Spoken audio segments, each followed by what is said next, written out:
सब रेजोल्यूशंस पास किए गए जो स्पीकर पार्टी मीटिंग या working party meeting national Congress की, उसमें थ्रस्ट जो है दो चीजों पर दिया गया है। उसमें बताया गया कि स्टेटहुड की restoration that is already appealed in Supreme Court, तो दूसरा रेस्टोरेशन ऑफ स्पेशल स्टेट्स, इस पर क्या कहेंगे? मुझे दो चीजें समझ नहीं आती हैं। ये तो पॉलिटिकल पोस्चरिंग थी, कल का रेजोल्यूशन पूरा पॉलिटिकल पोस्चरिंग थी, लेकिन मुझे दो चीजें समझ नहीं आती हैं। मैं किस चीज को अब सच मानूं? इस चीज को सच मानूं जो वजीर आला ने असेंबली में कहा कि मैं किस मुंह से स्टेटहुड मांगू, क्या उसको सच मानूं या कल के रेजोल्यूशन को सच मानूं? मैं इस चीज को सच मानूं या उस चीज को सच मानूं जिस बेसिस पे हम सब ने इलेक्शन लड़ा? हम सब ने एक्सेप्ट किया कि हम जो हमारा एक स्पेशल स्टेटस था उसके बिना यूटी के अंडर इलेक्शन लड़ेंगे। जिन लोगों ने इलेक्शन लड़े तो हमने तो एक्सेप्ट किया ना। फिर वो अब हम किन लोगों को बेवकूफ बनाना चाहते हैं? हम अपने लोगों को बेवकूफ बनाना चाहते हैं। और जो कुछ ऐसे भी सियासी लीडर यहाँ हैं कि हमने तो इसीलिए इलेक्शन नहीं लड़ा, और पर जो स्टेट और कहते हैं ना हमने तो इलेक्शन, भाई तुम्हारी जमात ने लड़ा, तुम्हारे अहल खाना ने लड़ा। कि क्या मजाक हमाकत कर रहे हो, क्या बोल रहे हो आप? आपको अभी भी लग रहा है कि ये 47 वाले जम्मू कश्मीरी है? ये 2025 के लोग हैं, 2024 के भी नहीं है। 2024 में भी एक बार फिर धोखे में ये आ गए। आज बिल्कुल हर एक की तस्वीर इनकी निगाहों में ऐसे बैठी है जैसे वो असल हैं।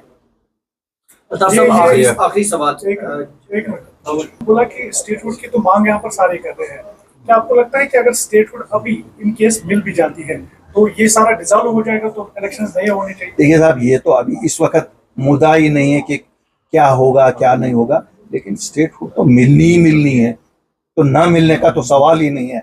अब ये लोग अपने इक़्तिदार के लिए उसे डिले करा सकते हैं क्योंकि इनको कुर्सी में रहने की फिक्र है। हमें तो ये है कि हमारे बच्चे ठीक रहें, हमारी वादी ठीक रहे, हमारे बिजनेसेस यहाँ लोगों के ठीक रहें। क्यों? लोगों का तो मुसीबतें ही मुसीबतें हैं। सर आखिरी सवाल, जनरल आसिम मुनीर ने साफ तौर पर कहा कि अगर इंडस वाटर ट्रीटी अबेंस में रह जाती है तो ये एक्ट ऑफ वॉर समझा जाएगा। मैं आसिफ मुनीर सुनिए, मुझे आसिफ मुनीर साहब के साथ ना कोई ताल्लुक है, ना मैं उनके उस पर कोई जवाब। आने वाले टाइम में क्या देखते हैं? देखिए ये तो सही बात है कि जंग तबाही है, जंग तबाही में आम इंसान सफर करता है, लेकिन मुल्कों की हिस्ट्री है हज़ार साल से कि वो लड़ते रहे हैं अपने वक़ार के लिए, और अगर जंग मुल्क के वक़ार के लिए तो जंग ही सही। आपको मालूम है जैसे कि जम्मू कश्मीर अपनी पार्टी का ये सफ़र 8 मार्च 2020 से शुरू हुआ था। ये वो जमात है, हम उस वक़्त मंजर आम पे आए, सामने आए लोगों की खिदमत के लिए, जब लोगों में एक मायूसी थी क्योंकि 5 अगस्त 2019 के बाद किसी को कुछ मालूम नहीं था कि आगे क्या होने वाला है। शुक्र अल्हम्दुलिल्लाह हमने लोगों में वापस जाके कम से कम लोगों की 2 परेशानियां दूर की, जो एक थी क्या जम्मू कश्मीर में हमारी ज़मीनें हमारी ही रहेंगी, और क्या जम्मू कश्मीर में जहां अनएम्प्लॉयमेंट ज़ोरों पे थी क्या हमारे बच्चों को कल सरकारी नौकरियां मिलेंगी कि इन्हें पूरे ऑल इंडिया के लोगों से कम्पीट करना पड़ेगा। अल्लाह का शुक्र है हमारे सामने आने से मरकज़ी सरकार के साथ जो गुफ्त शनीद हुई वो इन्हीं 2 मसलों पे और स्टेटहुड पे थी, और हमारे दिल्ली जाने के बाद 1 महीने में एक ऑर्डर निकल आया है जिसके वजह से जम्मू कश्मीर की 95% ज़मीनें खाली जम्मू कश्मीर के लोग ही आपस में खरीदो फरोख्त कर सकते हैं। 5% इंडस्ट्री के लिए आया उसमें थोड़ा सा, और बाकी सभी नौकरियां जम्मू कश्मीर के वासियों के लिए रखी गई। बहरहाल स्टेटहुड अभी तक मिली नहीं, और अल्लाह के फजल से हमें उम्मीद है कि वो भी ज़रूर अपनी पार्टी के जो कोर एजेंडा में है वो भी इंशाल्लाह हासिल करके रहेंगे। हमारे सफ़र में काफ़ी दिक्कतें आई क्यों हम एक नई जमात उस वक़्त स्टेज पे आए जब यहाँ बेचने के लिए कुछ नहीं था।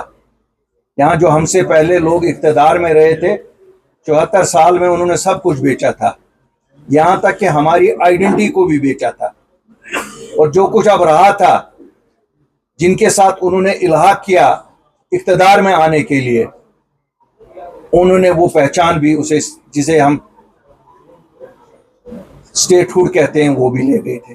जम्मू कश्मीर जो मुल्क की सबसे बड़ी रियासत और पुरानी रियासत थी, हमारी स्टेटहुड भी उन्हीं लोगों ने ली जिनके साथ एक जमात ने उस वक़्त, जिस पे आज वो फख्र करते हैं कि हमने जो बीजेपी के साथ इल्हाक किया वो सही फैसला था।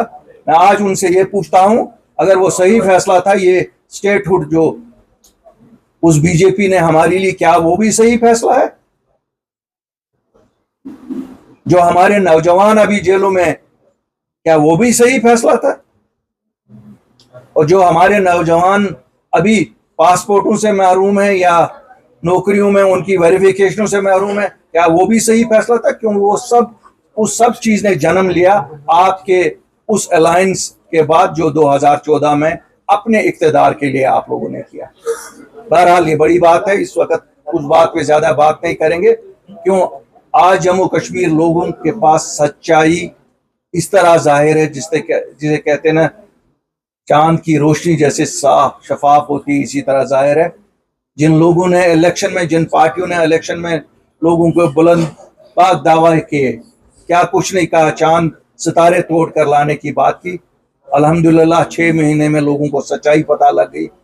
वो जमातें जो इक़्तिदार में भी आ गई यहाँ, जिनके पास 50-50 MLA लोगों ने जिनको वोट देके जिताया, अफसोस है कि हमें लोगों ने हमारे सच पे नहीं, लेकिन इन जमातों के झूठ पे यकीन किया। लेकिन एक सेटिस्फेक्शन है कि आज 6 महीने बाद जम्मू कश्मीर का हर एक वासी ये कहता है, एक जमात थी जो सच बोलती थी और जो आज कहीं पे भी किसी से भी पूछो तो वो कहता है कि सच्चाई वही थी जो जम्मू कश्मीर अपनी पार्टी कहती थी। हमारा आज भी मानना है, मरकजी की सरकार के साथ टकराव से नहीं चला जा सकता है, लेकिन झुक के भी नहीं चला जा सकता है। जिस तरह से इस वक्त की सरकार झुक के मरकजी सरकार के साथ चल रही है, जम्मू कश्मीर के लोगों के जज्बात और एहसासात का कोई ख्याल नहीं रखे हुए, हमें बहुत अफसोस है। लोगों ने ये गलत फैसला किया। आज मैं ये कहने पे मजबूर हूँ कि शायद लोगों ने गलत फैसला किया, क्योंकि लोगों ने अपनी इज्जत का सौदा नहीं किया था, लोगों ने अपने हुकूक का इस्तेमाल किया था, इस भरोसे पे जो उन लोगों ने अपने मैनिफेस्टोज में कहा था, जो उन लोगों ने अपने प्रचार में कहा था। मेरे साथियों, मेरे लोगों, आज प्रेस की वताअत से मैं आपसे मुखातिब हो रहा हूँ। आप पहचान हो गई होगी आपको कि ये लोग कौन हैं। इनकी सच्चाई आपके सामने आ गई है। इन्होंने आपको 1947 से यही झूठे ख्वाब दिखाए। बहरहाल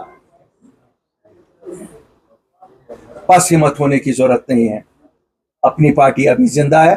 ठीक है, हमने सरखम तस्लीम किया जिस वक्त आपने हमारे हाथ में मैंडेट नहीं दिया, लेकिन हम हाजिर हैं आपकी खिदमत करने को, आपके हुकूक के लिए लड़ने के लिए हम हमेशा रहेंगे।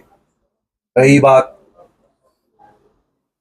हमारी जो चीज़ें हमसे छीनी गई है, इंशाल्लाह वो भी ज़रूर लाएंगे और अपनी पार्टी उसमें पेश होगी, क्यों हम कोई झूठे वादे नहीं करते। एक बार अपने सभी आज जो पैंथर्स पार्टी बीन से हमारे साथ साथी शामिल हो रहे हैं, उनको मुबारकबादी देता हूँ इस सही फैसले के लिए, और उन्हें यकीन दिलाता हूँ कि आज से हम लोग कटे हैं लोगों के हकूक़ के तहफ़्फ़ुज़ के लिए। शुक्रिया। पहलगाम अटैक, तो क्या लगता है जो सिचुएशन बनी उसके बाद किसका फायदा? बहुत अफसोसनाक वाक़ा था, और जितनी उसकी निंदा की जाए कम है। लेकिन मुझे खुशी है जम्मू कश्मीर के लोग जिस तरह जोक दर जोक निकले, किसी पॉलिटिकल पार्टी ने नहीं निकाले, खुद लोग निकले, गांव शहर कस्बा जात में हर जगह निकले, और जो जिसे मिलिटेंसी हम उर्फ आम में कहते हैं, टेररिज्म की निंदा की।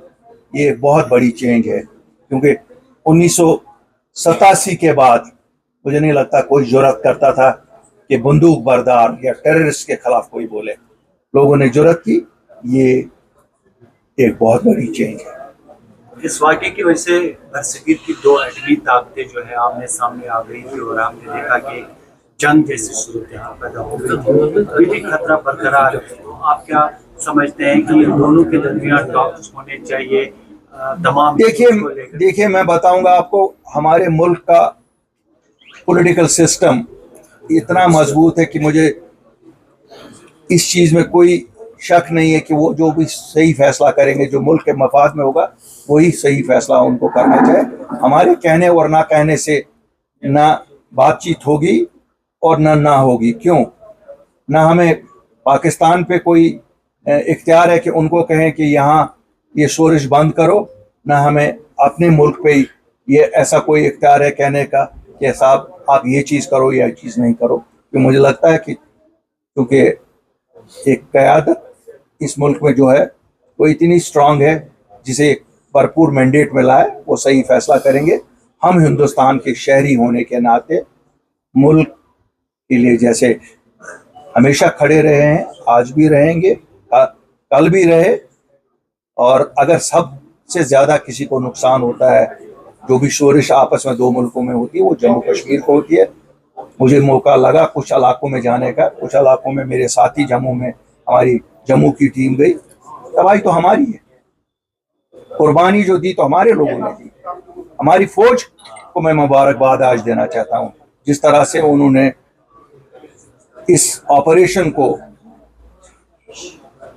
किया, उसमें उन्होंने कोशिश की कि सिविलियन कम डेथ हो, उसके लिए उनकी मुबारकबाद है। बाकी हम तो मुल्क के साथ खड़े हैं हर उस चीज़ में जो मुल्क की सलामती और हमारे जम्मू कश्मीर के शहरियों या मुल्क के शहरियों की सलामती के लिए की जाए।